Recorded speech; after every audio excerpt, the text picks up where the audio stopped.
Christ is in our midst. Welcome to Spiritual Calisthenics. Today, on October 12th, we commemorate Saints Probus, Andronicus, Tarachus, the Martyrs of Tarsus, as well as Saint Symeon the New Theologian, Cosmas the Hymnographer, Bishop of Maiuma, and Domnina the Martyr.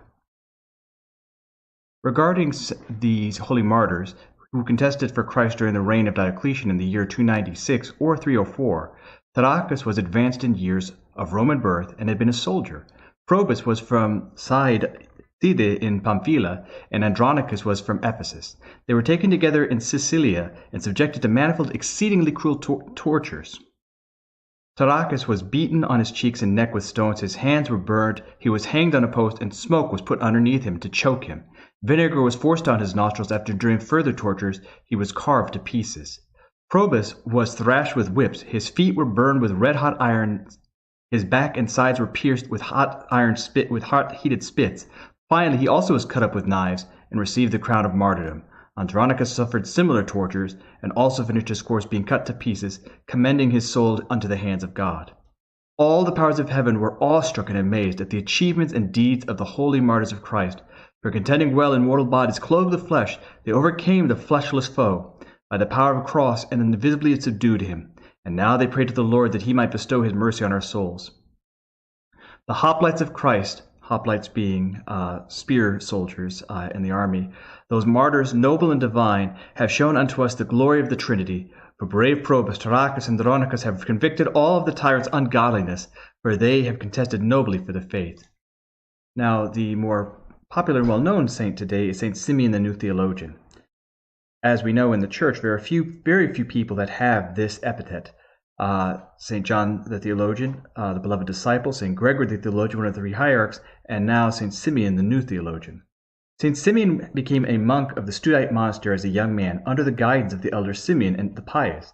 Afterward, he struggled at the monastery of St. Maiuma in Constantinople, of which he became abbot. After enduring many trials and afflictions in his life of piety, he reposed in 1022. Marveling at the heights of prayer and holiness to which he attained and the loftiness of the teaching of his life and writings, the Church calls him the New Theologian. Only to two others, John the Evangelist and Gregory, Patriarch of Constantinople, has the Church given the name Theologian. St. Symeon reposed on March 12th, but since this always falls in the great fast, his feast is kept today. Since thou hast received within thy pure soul God's enlightenment, O righteous Father, thou wast shown to the world as a blazing light, which drave away its thick darkness, and moved all men to seek the grace of the Spirit, which they had lost. O all-holy, wise Father Symeon, intercede with him to grant great mercy unto us who honor you. Shining with the thrice sun light, thou wast the true theologian of the Holy Trinity, the Lord divinely transcendent. From on high thou wast made rich with wisdom of discourse, and did pour forth the divine streams of godly wisdom. Wherefore, having drunk, we cry out, Rejoice, thrice blessed Symeon, taught from above. The epistle for the week from St. Paul's letter to the Ephesians. Brethren, husbands, love your wives as Christ loved the church, and gave himself up for her, that he might sanctify her, having cleansed her by the washing of water with word, that he might present the church to himself in splendor, without spot or wrinkle or any such thing, that she might be holy and without blemish. Even so, husbands should love their wives as their own bodies.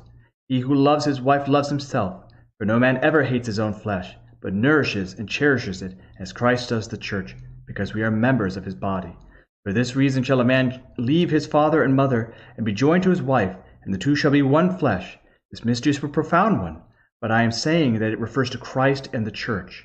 However, let each one of you love his wife as himself. Let the wife see that she respects her husband. Now, this is a very important epistle. It is the epistle that is read at marriage services in the Orthodox Church, half of it at any rate. It's the part about the husbands as opposed to the wives. And it is saying in the very first line, Brethren, husbands, love your wives as Christ loved the church and gave himself up for her. So what did Christ do for the church? Now, we could say, oh, well, he died for her. Well, it's more than that. Dying is taking a bullet for somebody. Dying is willing to be, killed. Christ was brutalized, tortured, dragged through the mud, slandered, lied about, given vinegar and gall to drink. He was brutalized in every conceivable way, and for a spouse, as it were, the world, that did not appreciate this. Christ sacrificed everything for the church. And as such, husbands are called to do the same for their wife. So the idea of the husband being this domineering lord over a woman is missing the context here. And St. Paul says, I'm speaking metaphorically about Christ in the church. The idea basically being that Christ died for the church because he considers the church part of his body as one flesh. We are one body in the church. And as such, dying and being humiliated and dragged through the mud and crucified for the church is something that he considered to be the right thing. So therefore, when we look at this, it is not the idea of husbands being lords over women, but rather that they're supposed to subject themselves to anything and everything for the sake of their spouse and their beloved. Continuing with the Gospel according to St. Luke, at that time Jesus entered a boat with his disciples, and he said to them, "Let us go across to the other side of the lake." So they set out, and they sailed and fell asleep. And a storm of wind came down on the lake, and they were filling with water, and were in danger.